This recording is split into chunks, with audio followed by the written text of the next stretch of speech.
Welcome everyone to episode 429 of Just Joshing. I'm your host Joshua Pentalaresco. I write stuff in podcast 2. Today, I'm doing my freelance presentation. So the Zoom recordings were a exercise in pain in some ways. Not because, for whatever reason, during One Words Collide, the link I posted, which was tested and everything like that, the moment I went to start the meeting, the link just shifted. So the next two, this and Advertising the Apocalypse, are definitely examples of when the work was sacrificed for a little bit in terms of just the nature of just the Zoom. So I never seen Zoom meetings. I've had dozens of Zoom meetings, and that result never happened quite like that before. But beyond all that, it was my birthday, and it's pretty funny that all things considered, that I got a birthday card from my grandmother, and I went to put it in the bank. I think just ripped me off of $100, but that's okay. Neither here nor there. It's one of those fun little things. But all in all, guys, thanks for my birthday wishes. Thanks for everything. The audiobook is essentially done. My problem is very, very simple at this point, and I'm hoping to have it all nailed down by the time this airs, actually. It's done. I've recorded everything. I know I didn't get every breath, hiss, and tick out, but I definitely tried. I put a lot of work into this, editing this. But it was a great learning experience, and I know that the next book will be better and a little bit more time efficient now that I know what the heck I'm doing completely. But yeah, so you'll be hearing that next week on Storytime. But now, I'm just going to wrap it up here. Thanks for listening, guys. If you want to support the podcast, you can do so in a number of different ways. Subscribe to the podcast on iTunes, Google Play, Spotify, Stitcher, Deezer, Audible, and Spotify.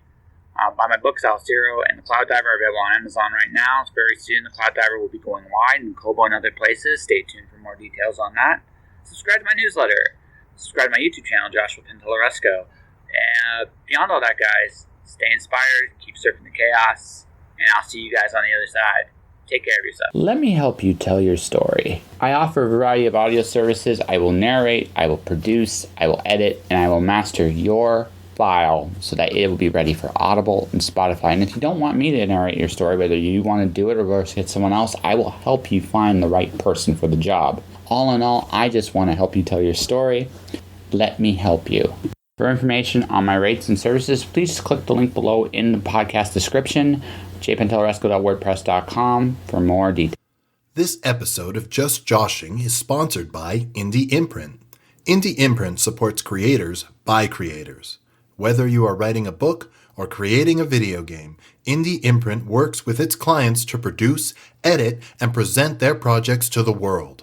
For more information, check out their website at www.indieimprint.com. Yeah, no, I'm going to change it. I gotta set up what I'm setting up is the streaming part of this. Okay, excellent. You could also just have her record it, Josh. Oh yeah, I can do that. Yeah. Then she could send it to you. I don't know if that's too hard. That's totally fine. Yeah, that's totally fine. Here. Yo, make a host. You are the host. You got to enable screen sharing for me at some point too. So we're gonna talk about this. Annoying. I don't know why the heck this is. Oh, You're the host. Why am I the host? Do you want to be? No. Okay. No, I don't actually. I don't need. All I need is Hi guys. Here, we're gonna give this an extra minute or two. People are coming in now. True. And I apologize for being late there, Josh, for your presentation. No. It's my fault too. This meeting in particular, for whatever reason, requires a passcode, and I'm not sure why. It just did. When you click your link, on the Facebook group, it just goes in automatically. Yeah. I just tried it. Yeah. I like Zoom, but at the same time, sometimes it can be just so like. Oh no! I literally talked about that on the podcast. It's not always the most friendliest program. Yeah. Jeez. See waiting room. If you want to put me on as host again, I'll just give you. Do you just need? Yeah. Just let people come in. We're going to give it one more minute. The only thing I'm going to need you to give me permission to do is sharing the screen. That's basically all I really need.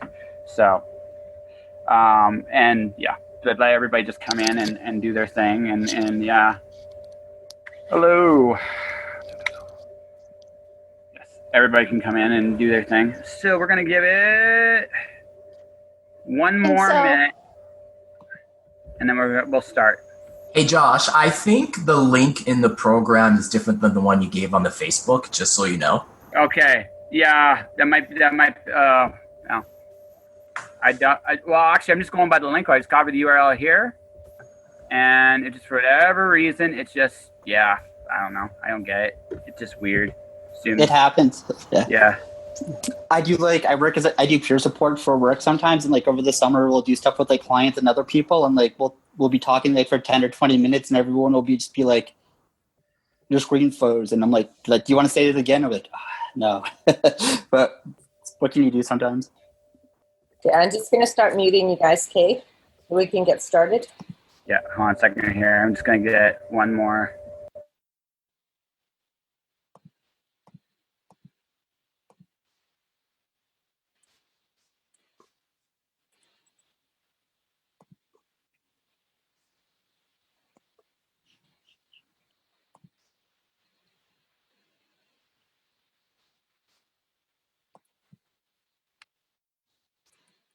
Okay, there we go. All right. So, hey, Nikki, what's up? Okay, so, hi, everybody. So, this is the freelance panel, and I welcome everybody. I'm going to talk a little bit about my personal journey, and then I'm going to talk about what you guys need to think about and look forward to. First off, just before we get started, how many of you are doing this from a writing angle, and how many of you are doing this from a service angle? Because there's two ways we can approach this. Can I ask a question? Sure. What's the difference between the two? Sorry for like the rookie question. Yeah, no, it's totally fine. Like, for example, let's say you were offering editing services, or like me, I'm offer audiobooks, or like, okay. Right? There are different, the definition of a freelancer is actually really simple. You're basically, all you're doing is, can I? Yes. Are you recording, by the way, Jen? I'm not. Do you want me to? Yes. Okay, yes. Here you go. Yes. Okay. Pain freaking butt. Technical difficulties. Yeah. Assumes an evil thing. All right. So service. So we're going to talk about what I decided to do. So I have had enough. I'm going to get started now officially. So as she lets people in, we're just gonna go do it. So I decided that I was too old to work for people. I just decided that I just could not take it anymore. And I had this really big master plan. I was going to go to Vancouver, and I was going to finish my time there 6 months. So I figured 6 more months at my day job, and I was quitting, and I was going to get into the movie business. I was going to get into the writing business, and I was going to get into the podcasting business. Unfortunately for us all, 2020 happened, and so the film thing went down the toilet. But I decided that it was still the right time to do this, and there's a couple reasons for it. We are entering, in my opinion, a different age, in the sense that, a lot of you are working from home. Not all of you, but a lot of you are working from home. There's going to become a lot more of what I feel is a freelance mentality in even just regular work. I think we are in the age truly of a freelancer, of being a freelancer. And because of that, we have come to the point where that I was just like, you know what, let's just go for it. And I'm going to need permission to share the screen there, Jen. Do you not have it? I don't think I do. Sweet. Okay. I got a magical freelancer presentation outline. So I'm going to talk a lot from this. So what I want from everybody to get here is a freelancer is someone that offers a result or a service using their expertise and time for money. That's a freelancer, ladies and gentlemen. Nothing else. Writing doesn't enter the equation. It can be illustration. It can be advertising. It can be editing. It can be audiobooks. I do audiobooks now, ladies and gentlemen. Anyway, it can be anything you imagine it to be. What you're selling is your expertise and your time. And if you do that, you are a freelancer. Before even writing even comes into the equation, that's what it is. It's nothing else. So, the first question I'm going to go here is down here. What is the results you want to deliver? This goes back to my first question. Do you want to write for a living, or do you want to have it do a service? Now, I saw enough people say they want to write and they want a service. They want to do both. So, I'm going to go like this. What are you good at? So when I decided to quit and become a freelancer, I had to look in the mirror and go, what am I good at? What am I skilled at? What do I offer to the table? Which, by the way, so my skills. See, I spelled skills just right there, right? So these are my skills. These are my skills, or something to that effect. Anyway, no, actually, so here's the deal. This is a terrible way of doing this. You want to do this. I'm great at interviewing people, getting their story out. I connect the people. I write imaginative, compelling stories. I can use audio of varying lengths to decent quality. I'm a fan. I love books. Recently, to retrieve his daughter right? from the school. So this brings to the very first lesson I'm going to give you here. First, somebody needs to mute that. Whoever's going on that is muted. Ask them yet. So you are selling yourself. When you are getting started in this, you make the decision to become a freelancer. Build yourself up. I want you to find your inner Macho Man Randy Savage, your inner Hulk Hogan, your inner actor, your inner hero, whoever that may be. That person says, I am a freaking badass. Because the truth of the matter is, you better have that mentality when you're negotiating with people. Because you are selling your time and your expertise, and if you sell yourself short, you will resent it and you will not be a freelancer very long.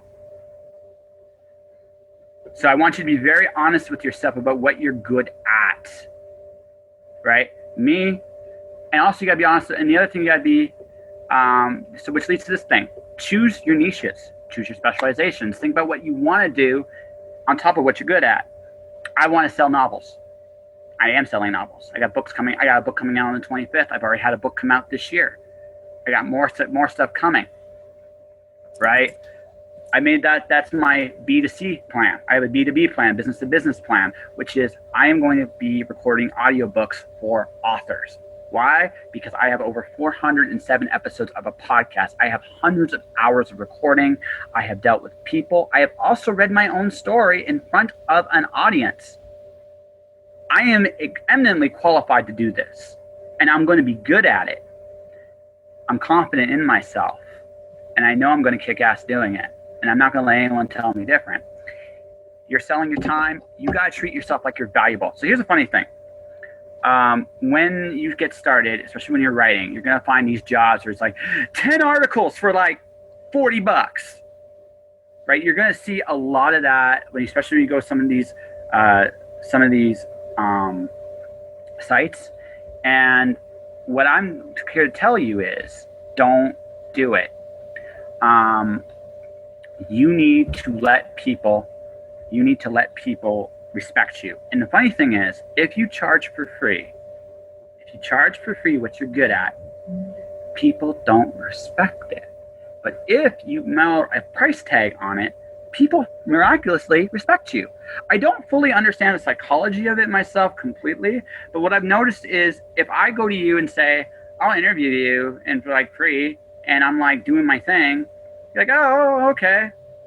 I'll be like, well, can you do something for me in production? $600. $600? Respect. It's a really funny, truthful thing. You put a value on yourself, people put a value on you. That's the truth. Whatever you choose to do, it doesn't matter what it is, whatever you choose to do, don't do it for free. Just don't do it for free. Second thing is consult expertise. So when I think of an expert, I think of this guy, Spider Mark Leslie. Now, it doesn't have to be Mark Leslie. Mark Leslie isn't the only expert out there. I just want to do that because I like making fun of him, Darth Vader. But the thing about it is, Mark, there are people out there, especially in the writing end, that have made a living doing it. They treat this like a business, and they have an expertise and they are willing to help you too. There's a lot of people that will give you an hour of their time to show you exactly what to do, how to get there, where to go in. So consult who you think are an expert. And then, let's say you're advertising, start local. Right now, so I ended up doing a temp job during the summer, and I met this guy, and we were talking about the Philadelphia 76ers and why they'll never win a championship. I'm sorry if you are basketball fans here. We also ended up talking about his restaurant. We also ended up talking about how he needs advertising copy for his restaurant. He's about to do a grand opening, and we just started talking campaigns while we were working together. You start local. If you look around you right now, advertising in particular right now is huge, and it will be huge for as long as this pandemic lasts and beyond. Advertising is definitely one of the most guaranteed incomes in freelancing because everybody's looking for that persuasive argument. This is when people sell a lot. So when it's in this particular case, this is why I'm saying looking at the same particularly advertising here, go around. If you're an illustrator, there's places that need their logos redesigned, right? You can do it better. I know some of you in there, I know at least one person in there that does such good art. She can make anybody look better, not even trying. So go local, build a resume, build a reputation locally. One job will lead to the next. In my case, my big advantage is my podcast. My podcast has given me connections all over the world. I have friends in Belgium. I have friends in Japan. I have friends in Australia. I have friends in all kinds of places. So I can look for work unofficially without even trying. Build your resume. So if you're a writer, I'm going to talk strictly as a writer, but even as a service. Writers, guest blog. Guest blogs are huge. I've been quietly, when I've been promoting my books, I've been doing guest blogs, I've been doing interviews, I've been asking for help, like give them to me. I just want to do them. Because what I've also quietly done is I've also quietly started building a resume. People can look at that work and see if they can use it for their writing, for their skills, their expertise. I am quietly creating a moment or an opportunity for myself each and every time I go out there, right? And so you need to do the same thing. Do guest blogs. Find stuff that interests you. Write about your interesting stuff. Find your niche. I said this in a podcast interview. If you got a fascination with potatoes, there's a market for it. If you got a fascination with milk, there's a market for it. If you got a fascination with hockey, there's a market for it. Find your niche and try and build your resume in that niche. You'll start getting a reputation, and people will start finding you. And then start hunting. There's a lot of places you can go. There's a lot of places to sign up.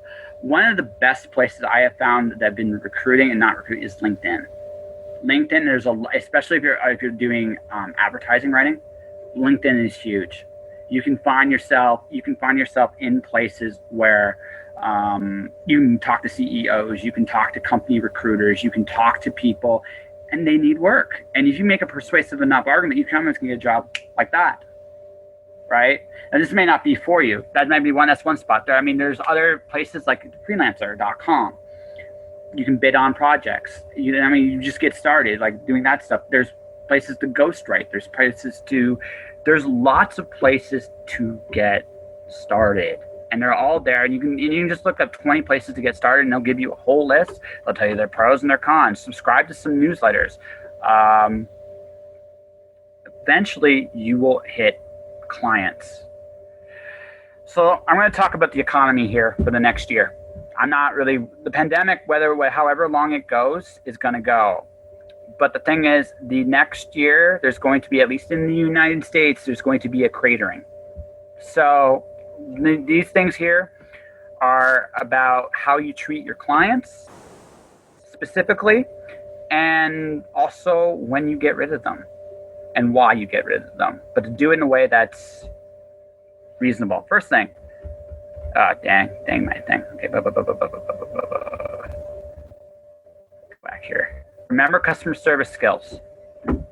You're serving, whatever your client, whether you're doing a service or whether you're doing a writing job, you are providing for a client. So always remember this, you be courteous, you be kind.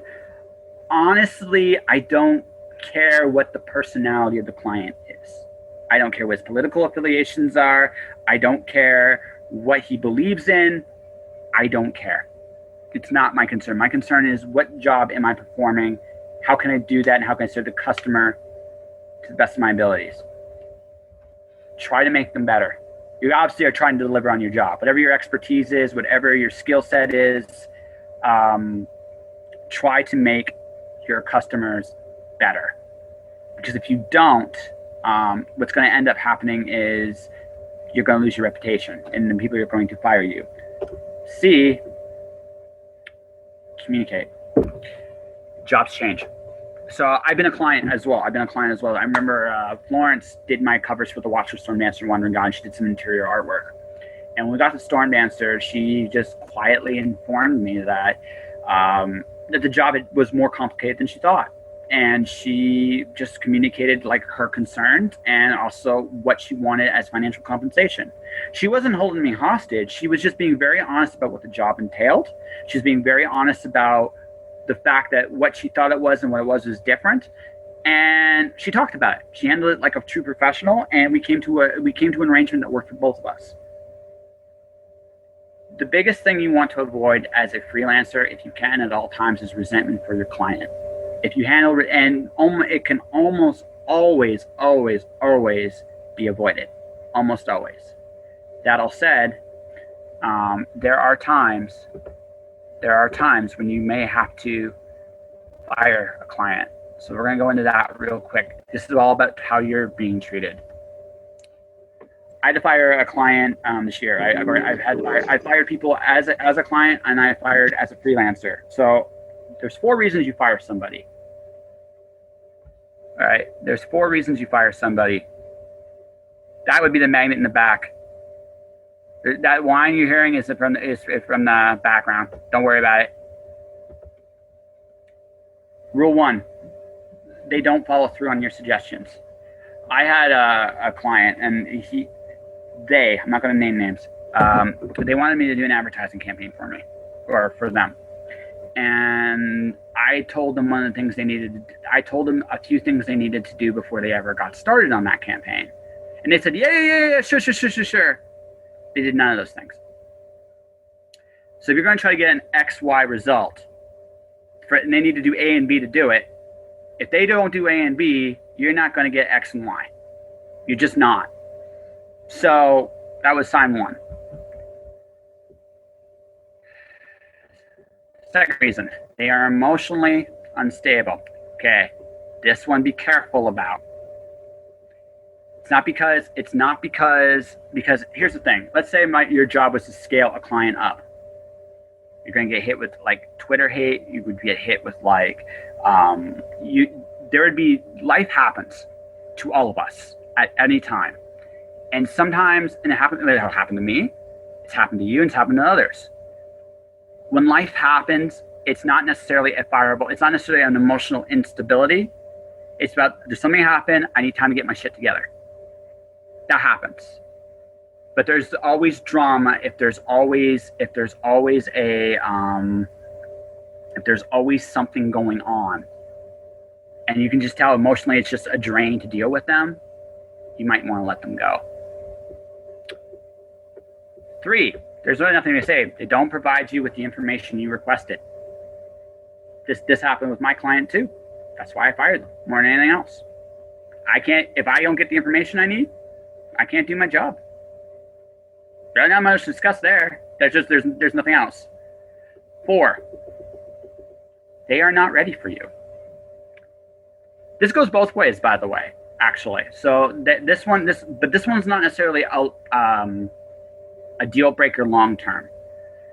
Sometimes people can't afford you. Sometimes people just aren't ready for what they're asking for and what you deliver. They're not ready for it. And that's not necessarily a bad thing. It could be just where they are in this moment in time. Nothing wrong with that. It's an honest assessment of where you are. And it goes both ways. Sometimes as a client, you can ask for something from somebody and they're just not ready to deliver it for you. It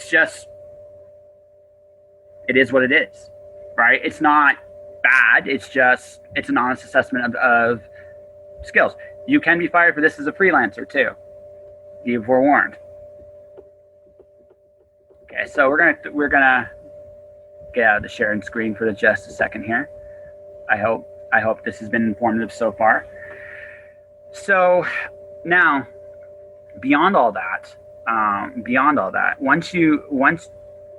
this is where you have to be ruthless, not necessarily like in an evil way, but ruthless in the sense of this is business. This isn't your friends. This isn't, or even, okay, especially with your friends. I'm going to make this recommendation if it's with your friends. Have a contract.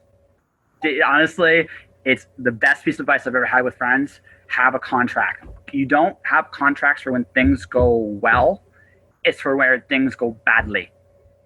Contracts protect you from potentially bad things. With your friends in particular, always try to have one, because feelings can get hurt. And if feelings get hurt, you lose a friendship. I've lost a couple friendships doing this. Once for sure it was on me. The other one, not so much, but that's just life. But the thing about it is, you're gonna have to be ruthless with people somewhat. You have to be willing to understand that if you're doing this to pay bills. You're not in this to necessarily make friends. I don't get me wrong. You don't want to burn bridges. You don't want to be an unnecessary asshole. No one's saying be a dick. Again, if you're an asshole, that's going to catch up with you too. But the thing about it is, you have to know when you're being walked on. That client I fired, I really regret not having my time paid for. I should have been a lot more charging up front. I don't think I would have lost. It would have been a lot more respectful, I think, at the end on my end at least. I wish I communicated some of the things better. This is just lessons. This is why communication is super important. When things go south, don't bottle it up. Do not bottle up. Okay, things are going south. Why are things going south? Talk to your client. Because honestly, most of everything I just said, why you fire somebody, is preventable. They don't provide you with information is really the only one you can't reverse. Every other one of them, if it gets to a certain point, you can probably do it. But I will say this, try even in those situations, leave them better than where you're at, because next year, it might be a lot tougher to get clients, especially if you're getting started, than it is now. Like if you're not at the point, and we're going to talk about funnel systems in just a second here. If you're not at the point where you get to the point where regular work is coming your way on a regular basis, you're going to have to look at the fact that you might have to deal with some of these clients again. And so try at least leave them in a better foot before you walk out the door. Now, obviously, if they're not reasonable, just walk away and don't look back. But if they are, it just didn't work out at that time, you never know. Life is really funny. Everything goes in a circle. It really does. So you try not to burn bridges if you can. It's easier said than done. I totally acknowledge that. It's easier, but it's not. It's sometimes try to do that. So let's talk. I decided for me it would be primarily service. I do audiobooks. I've already got my first client as an audiobook. I'm trying to see if I can get myself one more. My first 5 clients get a deal, and then everybody after that will get the regular rate, what that is. So thank you. But the thing of it, and the thing is, I've been very quiet. I've already recruited different voices for it. I already have I have a plan. So the next step for me is building a funnel system, which is your website and your mailing list. So I mentioned this. I mentioned this on the podcast thing. I'm going to mention it here. Your mailing list is one of only 2 ways you control your financial future in fully. Because the thing about, unlike say Amazon, unlike YouTube, the other exception, by the way, I'll mention it here, is Kickstarter. Kickstarter is one of the best. Simply and honestly, from an author point of view, see my conversation tomorrow. It's an untapped market for most of you, and it shouldn't be. But what I will say for most of you is this: if you're going to do this, you got to build a funnel system, which is your mailing list and your webpage. Those are the things. Your webpage is your resume. Think of your webpage as your resume. Think of also your books are also your resume. If you have a published book, if you have a published book, this actually, I'm sorry, I'm going to pick on you for a second, Miranda. I'm going to pick on you for just a teeny tiny second, right? And that's this: you are an incredibly world-class performer. But if you had something physical, you'd be like, it would be so much easier to sell you, because you would actually be making a killing right now. I'm just being fair here, right? The thing about that is, right? The thing is, your books are a big part of your resume. If you have a book, you can prove that you can start and complete a project, and that's huge. I know a few of you got trilogies. I'm jealous of you. A few of you got like art skills. A few of you have done these amazing, incredible things, and that's your advertisement. That advertises you better than anything else, because your work says, I can get the job done. I have 407 episodes of a podcast. I've proven beyond a shadow of a doubt I can do it, right? So I have credibility. Your work will give you credibility in whatever niche you choose to go into, whatever that is, right? If a book, you can prove you can finish a project, you can do a presentation, you can possibly speak in front of an audience and teach them. You also have the ability, right? You have the ability to see through any kind of other large-scale project. You've proven you can do that. You can work in a system. If you've been traditionally published, you can work at a corporate ladder. If you've been non-traditionally published, you can run an entrepreneurship. You've proven that with just a book, right? That's a hell of a resume builder. And probably the things I've just stated right here, some of you have never thought of, right? But that's the truth. You are world-class professionals. And don't doubt that for 1 second, right? So do not sell yourself short, first and foremost. Second, be ruthless with your self-respect. Be ruthless with it, because honestly, if you treat yourself like you're $1 million, people will treat you like you're worth $1 million. That's the truth. It's true when you date somebody. It's true when you go any relationship you have. If you treat yourself well and you treat other people well, people will respond to you like that. If you treat yourself like crap, people will pick up on it and they will treat you like crap. Do not let anybody walk on you. Number 3, deliver. Whatever you promise, you keep. Right? Unless it's life-threatening. If you can't keep your promise, fess up. Because honestly, I will respect that a lot more. Like I said, rule number 4, if you're not ready for something, that's fair. You're just not ready for something. That's that. There's nothing wrong with that. But if you are, that's the only excuse you have. Don't sugarcoat what you can and cannot do. Be blunt, right? Let's see, what else can I talk about real quick? Where do you want to go as a freelancer? It's up to you. There's lots of, like in the audiobook thing, I have the credibility already, but there's also plenty of work for it. Like I chose that one specifically. Editing, there's plenty of work for that. Teaching, there's plenty of work for that. You can do consulting, you can do coaching, you can write articles. Like I said, find your niche, like whatever you love, right? If you want to do advertising, look up SEO. Like that's a really important skill set. There's lots of YouTube stuff on how to do SEO. SEO is probably one of the, like I said, advertising. I said this is one of the biggest parts of freelance writing, especially. SEO is crucial. I would suggest if you're just getting started, practice your 3 and 4 like search terms, 3 and 4 word terms. Get good at those first. I did a little experiment actually with my podcast. When I got the 200 downloads, I actually tried some SEO experimentation. I got 200 downloads. Yes, absolutely. What you said, like whatever the case may be, right? There are lots of avenues for you to go down. If you put that out loud there, Jen. Put that out in front of everybody. Let everybody see it. It's okay. Hey, everybody can contribute. I'm good with that. Right? There are so many avenues you can choose to go down, and really, it's up to you. It's up to what your goals are.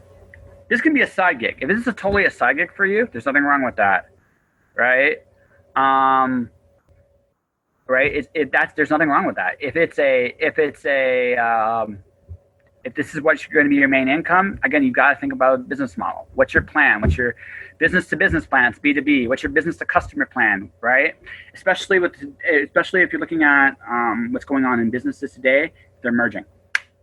B2C and B2B is actually merging in a lot of business models right now. So you're gonna, not to scare anybody if there's who knows agents here. Agents might have to look out in the future, honest to God, with the way things are going. But I digress. The point I'm trying to get across to you guys is figure out your stuff, learn skills as you need to. If you want to get into advertising, learn SEO. If you want to get into writing reviews and columns and stuff like that, there's lots. Figure out what your niche is. The last thing I haven't mentioned is actually a very nice little niche that most people don't hit. If you want a good way to get experience to get started, trade magazines. Trade magazines are actually a really nice market. Not a lot of people hit those. And it's a good way to build a resume without killing yourself. You have to learn how to build a lead, and a lead, just so people, hold on a second here, not privately. Give me 1 second here. I'm going to do this for everyone. Why are you not typing? There we go. That's how you spell lead. That's the correct way to spell lead. Do not take it from any way else, right? That's how you pitch. Cool. But that's how you make a pitch to magazines. Again, there's lots of trade magazines. There are directories that you can look up and find. I'm gonna go back to share screen real quick here. See if I missed anything here. Yes, failing fast. So like I said, I've already gone through some of my share of failures. I'll give you a fun one here real quick. So I got my first successful pitch to my first successful pitch was actually to an anime magazine. I actually did a really cool little article about World War II and manga, and what we can learn from how the Japanese handled World War II manga, and what we could do to learn from the pandemic today. And I love this article, and it's great, and it's fantastic. And the place I submitted to went under. That is part of the business too. I don't have the article out. I still have it for pitch. I'll tell you what I will do. This is what I will do as a bonus for everybody here. If you are not on my newsletter, this is going to be a little thing to get on people on my newsletter. I'll send you that article as a little free bonus just for everybody here. Just send it to all you got to do is I'll put it at the very end of the episode. You can just put it in. I will send you this link as a cool little bonus for everybody. It's about World War II and manga and how the Japanese basically bet on themselves. And it's really, really cool. This is the time to bet on yourself. It really is the time to bet on yourself because, you got nothing to lose. We are at that point right now where everything is just changing like that. There is literally, and if you are working from home right now, this is the thing you're gonna have to consider about everything I've just told you here. You're no longer in an office. You're no longer dealing with other coworkers. Companies now have the luxury of dealing with you individually. You have no idea what everybody around you is worth. You're gonna have no idea eventually what everybody around you is paid, because everybody's isolated in a bubble. That's an opportunity too, because you can because again, you don't have to compare yourself to anybody else. You have nothing to go by anymore. So what are you worth to you? Everybody's going to have to adapt a bit of a freelance mentality in terms of their negotiation practices. So I'm going to make 2 more suggestions before I go all in on the bet on yourself approach. I had a really good friend once, and their advice was really good. And this is, I think, we're going to do when talk about pricing for your work. There's called a resentment meter. So here's how it works. How much would it cost you to do something and not resent it? So what you do is you close your eyes and you imagine a number and ask yourself the question, will I resent doing it for this much money? If the answer is yes, you go higher. You keep going higher until the answer is no. And then what you do is when you start negotiating, you go even higher. Start higher, settle, make them have no choice but to settle on that price. Right? And if you do that, what will end up happening is you will never resent a job. And that's the one thing you want to avoid as a freelancer, is resenting your job. You quit work because you resented it. That's why I did it. I resent it. I don't want to resent working at home, because then I got a fishing boat I got to find and steal and go on. I'm not ready to do that just yet, right? And so the thing about that is, right, don't resent the work you're doing. And I really mean that. Don't resent it. Don't put yourself in a position where you do resent yourself. The second and all, but don't be afraid to fail. Look, right now we got CERB, we got unemployment, we got universal income possibly in Manitoba. You got nothing to lose, and I mean nothing. If you fail, so what? Bounce. Resilient. Don't cheat yourself from the effort. That's the only thing I'm going to tell you guys. Just don't cheat yourself out of the effort. You can't control. I have 8 rules to success. The 4th rule is the rest is rain. You can't control where the rain will fall, but you can control your effort. And if you can look in the mirror and everything you've done and say to yourself, you know what? Fuck it, right? I did everything I knew how to do. You'll be good, right? You'll be able to live with it. You might have to figure out how to pay money for the next little bit, but that, again, I'm used to being poor. I don't really worry about that so much. I just like, whatever. I'm kind of bulletproof. It's just how I look at things right now. So, I bring this up is because right now is the time to try. Now is the time you can reinvent yourself. And now is the time you can look at yourself honestly and go, okay, what can I do? What needs can I fulfill? And like I said, if you're looking strictly from the money standpoint, no problem. Yeah. If you're going to look at it from a money standpoint, try to get into advertising. Try to get into services. If that's what you really, really, really, really, really want to do for the money, if it's strictly about money, maybe make the most money. Advertising is super competitive, but if you can get in, you will make a killing. Some emails are literally worth thousands of dollars. No joke, right? But it is a very competitive market, and you have to be very, very persuasive to get to those points. And you better know your SEO. If you're writing for print and articles and content, just build a resume. Like, again, start with the trade magazine. Start pitching to the places that are interesting to you. See if you can actually find yourself getting to know editors and cultivating relationships with those people, so you keep getting more work. And again, as your reputation grows, work will more and more come to you. If you're doing services like me, it's about quality of sale, not quantity of sale. I only really need 2 clients to say yes a month. That's the advantage of the path I'm going down. I just need 2. If I get 2, that's a living. If I get 3, I hire one of you to please voice one of the other ones because I have a problem. So I mean but that's a good problem to have, That's the advantage of what I'm doing. Everything has its advantages. Everything has its disadvantages. What you need to figure out is where your skill set is best suited, and then go for it, because why the hell not? All right. Let's get to the part where we get to do questions and stuff. So That's a question. Who? Oh, can I ask a question? Is it okay? Sure. Okay, so if I don't have a website, but I've written for a lot of decent magazines, just like, and like, because I do mental health stuff, I written for like Totally ADD and a couple other like major magazines in North America. So if I was applying for like a writing job at like an organization, could I use those as like instead of like the site? And Absolutely. No, that's your.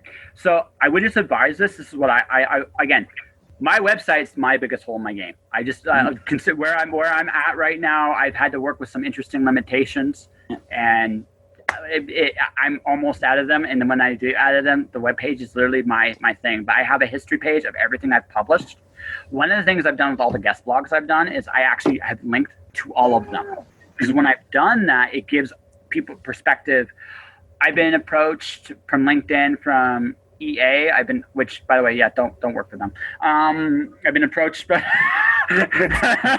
Kaleem is laughing his ass off. I've been approached by a poetry magazine. I've been approached by different things, but because I do have a writing history somewhere where people can look at my work and what I've done. I have a history. I have credentials in a lot of different places, and it doesn't necessarily. I would recommend building, even if it's a basic website that just shows where you've been, what you've done. That's fine. Sorry for interrupting you. I apologize. So if I have I started doing Medium a few months ago, and I started like networking with like other like mental health writers and stuff like that. And would that be a type of good thing too? That's awesome. Yeah, no, anything, like everything you got is your resume. Every article you do is your resume. Every interview you do is your resume. Everything you do, you're building a resume on. Right. Like I said, my resume is on the podcast level. I've done 400 podcasts. I've published 5 books. I have, I've written articles all across the internet. I'm a regular columnist at First Comics News. I've built, I'll answer that in a minute. I just went for it. I didn't ask permission. I just offered it.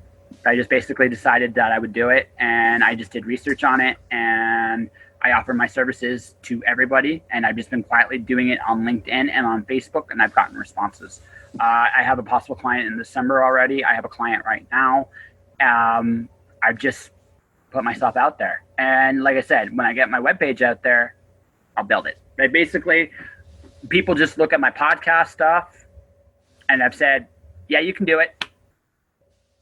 Hey, Josh, we've got 2 minutes left, and just so everybody knows, Josh was answering the question there, what did you do to break into the audiobook market? Yeah. He just went for it. Yeah. So, yeah, don't ask permission, guys. That's actually a really big piece of advice. Don't ask permission. You got nothing. Swing for as many different bats as you can. Honest to God, just go for it. And people will, you're going to get a lot of no's. Listen, you're in the rejection business, period. I actually have an email from a client. It says, you're not good enough to write for us yet. Please go here and here. I actually have that rejection still. I've had nicer ones. I actually had a really nice rejection, actually. And it was like, okay, I'll come back to you. I'm linked to a couple other things I want to write for, and I'm still pitching. I've had more rejections in 5 months than I've had in 3 years. It's been fantastic. I've loved it. I'm crazy. Yeah, actually, yes. Grant, absolutely. Yeah. So that's actually very accurate. Everybody can see what you're commenting on, so that was easier. Oh, okay. So basically, what Grant says, easier to ask forgiveness and permission. Absolutely. Don't seek permission, guys. Look at what you can do, what you've done. Right. I know what some of you have done. Right? I know what some of you have done. And I'm telling you, frankly, you're no different than anybody else out there. The only difference, self-belief is super important. Mm-hmm. I cannot stress this enough. People have gotten farther, less skilled than you. They just believed in it themselves more. And then they embraced the opportunities when they came their way. And honestly, it's a very Canadian thing. Canadians sell themselves. I actually said this on a podcast I did. The thing that kills me about Canadians, just Canadians in general, is this. You are the most talented people in the world. It's not even close. You are the most talented people in the world, but you don't believe it. It's unbelievable. I'm here, my podcast audience. I'm going to tell you this right now. Canada's my third biggest audience. The United States is far and away number one. Europe. I have more European listeners about hearing about great Canadians than Canadians. Yeah, true. Yeah. Anyway. Hey, folks, I hate to do this, but I have to run. So give me the hosting back, and I'll wrap it up. Can I ask one more question? Is it Sure. okay? Can we get Can we get a copy of your presentation, or do you have like a link? No, actually, that's why I had to record it, because what I'm going to do. This is what I'm going to do. Everybody, so I'm going to do this. Can you give me the host power back to me at this point? And I'm giving it to you right now. We'll finish the recording here. I'm going to leave my. So this is what I'm going to do. Give me a second, guys. This is what I'm going to do. Everybody here.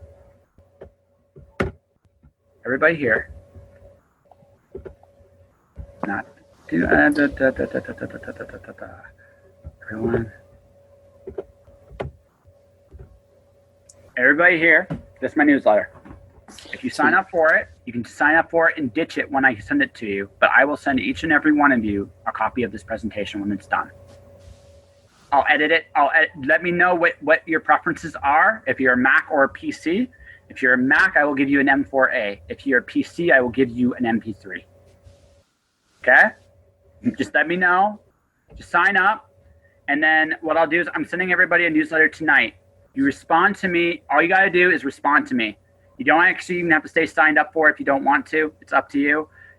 All you got to do is respond to me, say what kind of system you have. I will send you either an M4A or an MP3. Can I ask one more question? Is it okay? Hold on. Does anybody else? I'll answer if anybody else wants to ask first. Does anybody else have questions? Yeah. I have a question. Sure, Grayson. What would you say are the top 5 platforms for doing freelance work? What kind of freelance work? Let's say copywriting, hypothetically. Freelancer.com is really good. It's actually probably where I recommend people starting. It's a really good one. I would suggest LinkedIn. LinkedIn's a really good spot for actually just look up freelance writing jobs. There's all kinds of company stuff up there. There's a lot of recruiters, CEOs you can just talk to and network with. I think that's actually probably, to me, I would say LinkedIn, Freelancer. There's ProBlogger is actually really good at it too. They actually have some good stuff there as well. I'd say those 3 would be the best. The other 2, there's lots of other spots, but those are the ones. And freelancer.com. No, I said that one. Freelancewriting.com would be another one. Anything else? What was the website you said before that a lot of people don't use or something? What? You said there was another source for getting jobs that a lot of people don't. LinkedIn is right now a very untapped source for a lot of people. Okay, LinkedIn. Right. There is literally, you look up the job market, there's lots of stuff. Right. It's so did that. So I got one more thing to do, and then I will let you guys go because I have something else I must do as well. But before I go, thank you guys very much. I hope this was very informative. I hope this helped you guys out. So if you guys really want to support me, those are my books. If you guys, there are $3 and $2 respectively. If you really want to support me, I appreciate it. Sign for the newsletter. Thank you very much. That's great. If not, that's fine. I hope you guys really, really appreciated this. I hope this was helpful. And if there's any more questions, you guys know where to find me. I am easy access. All right. All right, perfect. Thank you. It was really informative. Yeah, all right. Thank you very much. Have a great day. Yes. Awesome. Thank you. It was wonderful. Thank you. Josh.